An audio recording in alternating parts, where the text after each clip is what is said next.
ตัวตักแล้วนี่ไข่ปลาสูจนเต็มแล้วนี่ทุกคนทีมงานเอามาแล้วนะเอาเฮ็ดขึ้นก่อนนะการทักทายสวัสดียามแรงทุกคนตอนนี้เขาอยู่ในที่อุทยานนากายน้ำเทิน2นะมื้อนี้พวกเราว่าจะมาตั้งเต็นท์นอนหาอยู่หากินโดยเฉพาะแม่นช่วงนี้มาหาปลาทุกคนถือว่ามื้อนี้เป็นมื้อแรกที่เรามานะแต่ว่าตอนนี้ก็ประมาณอยู่ 3-4 โมงแรงถือว่าพวกเราได้วางกับดักเป็นเทียบห้อเนาะเพราะว่าจะเป็นมองเป็นเบ็ดเดี๋ยวเขาสิพาไปเบิ้งป่าที่ชาวประมงหรือว่าคนที่เขาเจ้ามาหาก่อนหน้านี้ถือว่าได้นะนี่เราทุกคนป่าที่เขาเจ้าได้นะโอ้ยดิพี่ป่าไหนให้นะป่าไหนได้หลายเทิบแล้วนี่นะโอ้ยนี่มันป่าไหนเมื่อไรเนี่ยอ๋อตัวตักแล้วนี่ไซส์ประมาณ 3-4 โลนะก็จะได้เมื่อคืนนี่สิเอาสิหาอยู่หากินที่แล้วกลางค่ำกลางคืนใช้หาก้านทุกคนนี่เพราะว่าช่วงนี้นี่ปลากดนี่ขึ้นได้ปลากดปลาในเนาะในช่วงค่ำๆมื้อนี้เฮาสิพากันหาอยู่หากินตามสายน้ำนี่แหละนี่จุดที่พวกเฮานอนอยู่ฮะเฮากลางเต็นท์เนาะเดี๋ยวมื้อนี้สิพาไปปลานิลเยอะเลยปลานิลนี่ก็แม่นมันพิเศษสุดของปลาในนี่เลยนี่ปลาในโอ้ยก็จะมัดไว้อย่างดีเนาะตัววิธีนี้นี่สามารถไว้ได้โดนได้เนาะมันสามารถแบบอยู่ได้เป็นหลายมื้อได้โอ้ยมื้อนี้คือจะได้นอนได้บรรยากาศสุดๆเลยเพราะว่าฟังเสียงกบเสียงเขียดเนาะเพราะว่าตอนนี้ก็ประมาณ 3-4 โมงแรงก็เขาจะได้ยินเสียงกบเสียงเขียดนอนนี่ได้บรรยากาศสุดๆเลยมื้อนี้นี่มือแรงแล้วอันนี้แหละทุกคนเลยถือมือแรงนี่แหละอุปกรณ์หาปลาเขาปุระด่างนี่คือสมวกในการซักปลากดมือแรงอันนี้ก็จะประมาณนะเพราะว่าเวลามันขึ้นมามันจะขึ้นตามสายน้ำเนาะเวลาน้ำไหลเอาอันนี้ไปแทงเอาเดี๋ยวบึกมือแรงสิถ่ายบรรยากาศมาให้เบิ่งทุกคนเลยเดี๋ยวนี้สิกะเกี่ยมบนอยู่บนนอนก็ได้ไปทุกคนวันนี้เฮาสิมาหาเหยื่อในการใช้เบ็ดนะคือว่าขี้กระเดือนเนาะขุดเขตนี้เราต้องระมัดระวังเพราะว่าเป็นบ่อนที่มีระเบิดเก่าเนาะ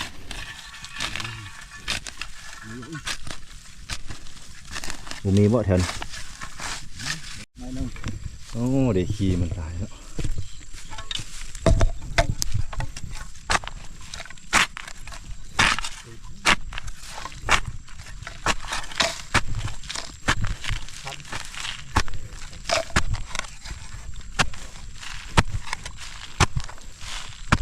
มีตะขี้มีตัวมาทุกคนมาหาปลาก็ต้องได้กินปลาเนาะนี่คือปลาเขาไปยามมองในรอบแรกเนาะเดี๋ยววันนี้เขาเซตปิ้งก่อนนะพอมาพี่ก็ต้องได้กินปลา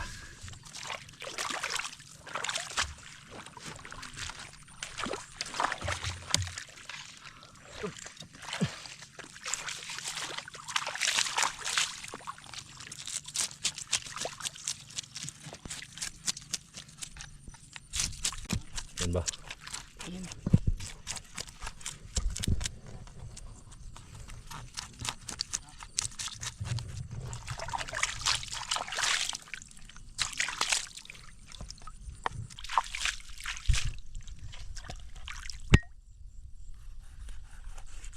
อ๋อไข่เต็มทุกคน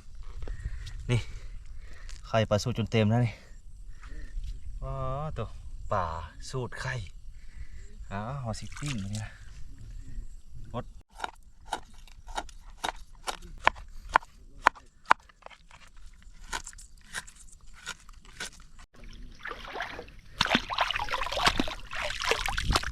นี่แบบปิ้ง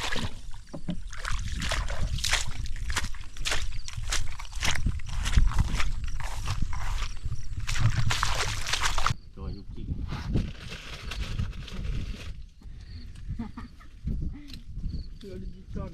หมวกขี้ก้อนตรงก้อนก้อน นี่ จะเลือกต้น ใส่ถาดเกลือไปเลย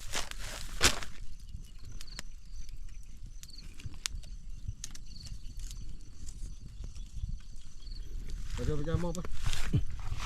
ไปไหมไอ้มันมีไก่ดิโมเมนต์เลยไก่เองเลยอ้าวจะห้ามเราเขาสู้กินไข่ปลาไหน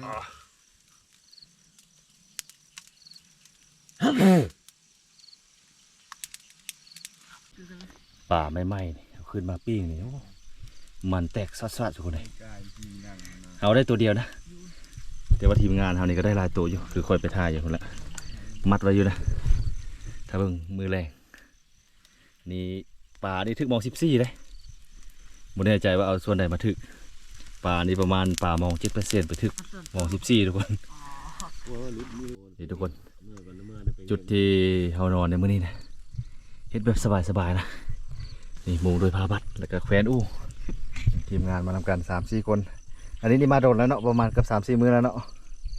วันนี้เรามาก่อนมานำหลัง 2-3 คน ไปถิดละ กูนอนอยู่ก็มีไม่ได้นอนเมื่อคืนนะแต่ละคนเนี่ยเข้าป่าถือว่าคืนนี้นี่จักเสียได้นอนบ่ทุกคนเลยเพราะว่าแถวนี้นี่ก็คันนอนรับดีกับย่านช้าง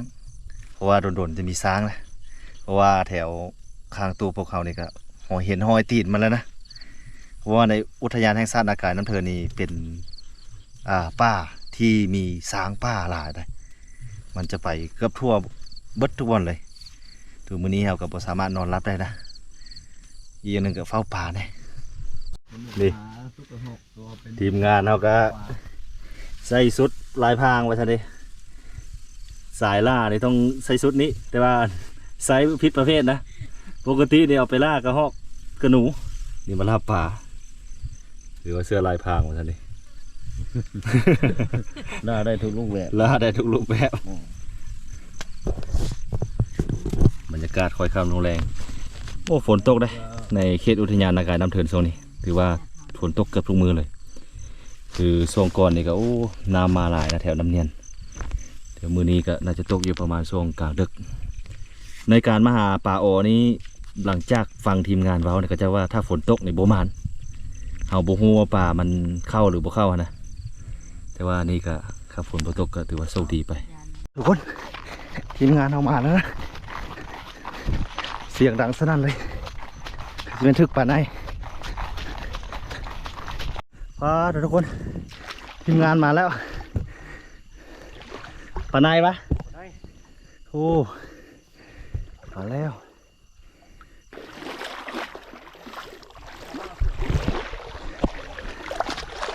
ใส่ใหญ่ใส่ใหญ่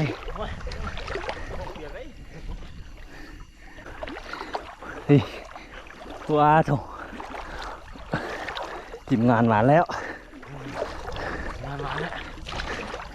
เอาเฮ็ดใส่5-6 โลเลยเนาะ นี่โอ้บะแรงมันดินแท้ไข่มันยังเต็มท้อง อ๋อตัวเฮ็ดปั๊มไปนี่เอาเฮ็ดเอา มันหากระถึกอยู่เนี่ยสอน โอ้หมาเนาะแถวนี้เนาะ มันขุ่นมันถึกมองหายไอ้เป็นน้ำใส นี่โอ้ไข่ ปลาอะไรไข่ ท้องมันเฮ็ดแต่มือแรงไหนสอนเลย ช่องเต็มไข่มาแรกมันเฮ็ดเทพมาแรงนี่นะมาแรงนี่ไม้แรกมาแรงนี่ เมื่อรถยาวนะ เฮ็ด ของตีนนะได้หมมองได้สิ อ๋อเฮ็ดเบิดเหงื่อเฮากับบ่มีใส่ทีแหละตีนรถ นี่เชื่อมนะฮะ ตอนพุ่มระยะมาโอ้ ปอมจมเลยตังเลยมันจะถึก โหตัวน้ำนี่กะจากเลิกบนลกทุกคนเลยลิบหัวเลยนะเอาไปบัด ไม่ถึงยังพื้นได้ จะได้ป่าดึงลงไปเลยเอาเฮ็ดไหวป่ะไหวเลย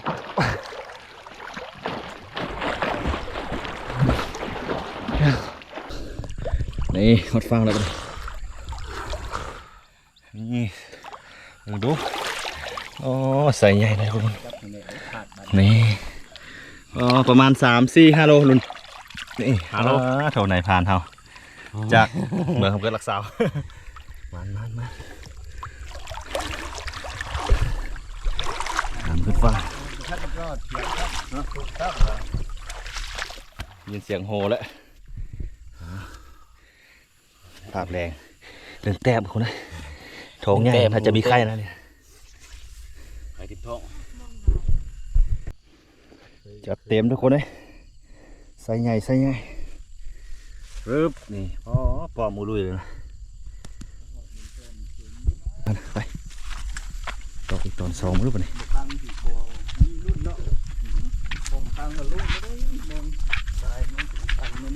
ปีนั้นแม่เอามาใส่อยู่เหนือน้ำเนียนน่ะทึกน้ำก้นเลยใส่ไปแล้วทึกความริบแล้วก็เห็น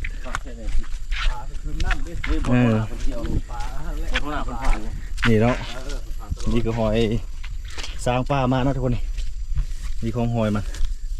นี่หอยตีนมาแล้วนี่ถือว่าห่างจากจุดนอนประมาณอยู่200 เมตรนะ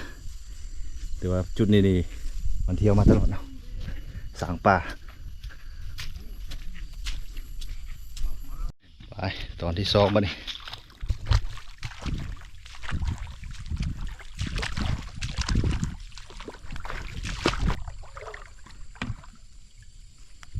มองได้มอง18 เซนทุกคนนะนี่เป็นมองสารเองนะมองได้เนาะ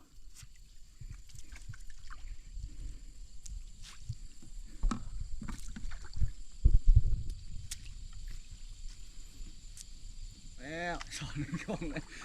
ใส่ปลาไม้ยังกับเจ้านี่เลย ทุกคนถือว่าตอนที่2เขาได้ประมาณนะได้แต่ตอนแรกเนาะถือว่าป่าก็ประมาณไซส์2-3 โลแล้วเนาะจับไปกันยากวันนี้แบกเอาวันนี้นักเด้นักนะมองไม่น้อยแล้วเข้าไปโลกให้ คนที่กี่โพดเนาะสาไปโล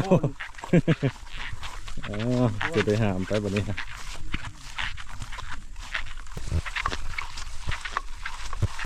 ถึงหลายโตประวันมองนี้นะอ๋อ ผมก็แล้วแรงก็มองเลยสุด อ๋อ คือมองในอื่น นี่อยู่ข้างแน่แล้วบ่เนี่ยนี่ป่าก่อนนั้นเราเสียวอยู่เขานะ มันมีส่งเสือกบ่ เอาถึงเบ็ดเนาะไปเอาเลย ปลายังถึงเบ็ดนะ โอ้แล้ว โอ้มานเทศนะนี่ทุกคนมาได้มาล่ามเพิ่มแล้วเลย4 ตัวรักแล้วมือแรงนี่แถวนั้นไล่ปลาบ่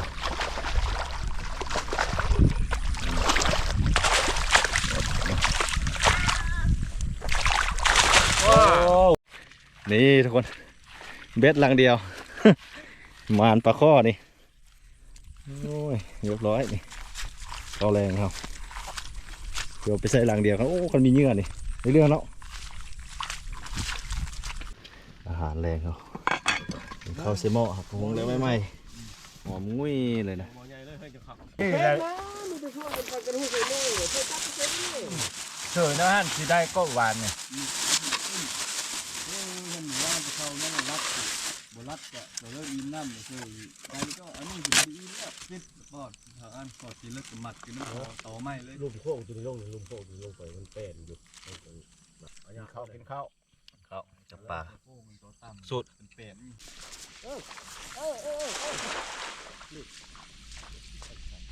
็ดร้อย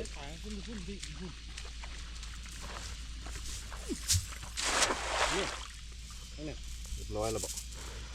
บอกปลาแล้วมันนี่เลยทีนี้มันรีบขึ้นอ่ะ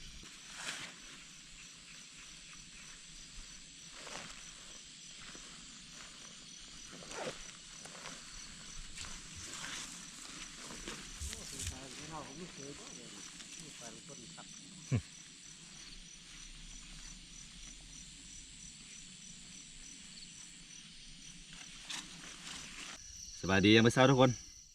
ตอนนี้เรากำลังจะไปยามมองนะที่เราใส่ไว้เมื่อวานเนาะเมื่อคืนนี้เกือบไม่ได้นอนทุกคนได้นอนอยู่ประมาณ2 ชั่วโมงเลยเนาะ เมื่อจะพวกเราพักกันก้านไปตามแคมน้ำแล้วก็เฮาบ่ได้ถ่ายให้เบิ่งนะเพราะว่าการมาจอบป่านี่เฮาบ่สามารถไต่ไฟได้ก็เลยบ่ได้ถ่ายเพราะมันเป็นกลางคืนแล้วก็มืดเดี๋ยวตอนเช้านี้เฮาสิพาไปยามมองเนี่ยบรรยากาศในตอนเช้านี่โอ้บรรยากาศดีมื้อนี้ไปยามมองมันอันนี้ก็จะเป็นตูบนึงนะนี่เป็นมาเซโมมันได้ใจว่าหมานบ่หมานบ่นะสิยังนอนอยู่เนาะเพราะว่าเมื่อยคืนนี้เด้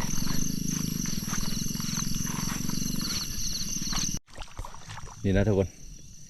มองแล้วว่าตะข่ายที่เราวางไว้เนาะใส่เล่งตัดไปหูเลยลอง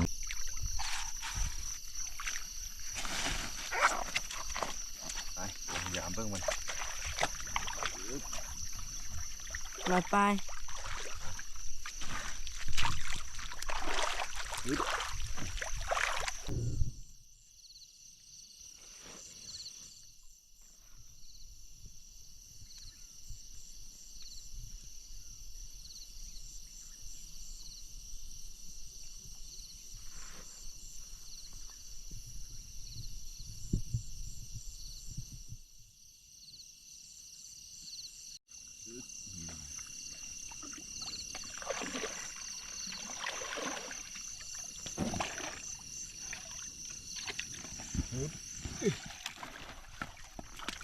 หมูหมานทุกคนเอ้ยตอนนี้ไปเบิ่งอีกตอนที่สองนะทุกคนสรุปผลงานเฮาในค่ำคืนนี้เนาะนี่ในป่ามาประมาณ 3-4 ตัวเลยแหละยามมองมันซาบ่ได้จักตัวเนาะนี่อันนี้ก็เจ้าล่ามาญี่ปุ่นก็มีนะวันนี้เราจะได้เดินทางกลับก่อนนะเพราะว่าอาหารการกินที่เอามาก็เบิดทุกคนเลย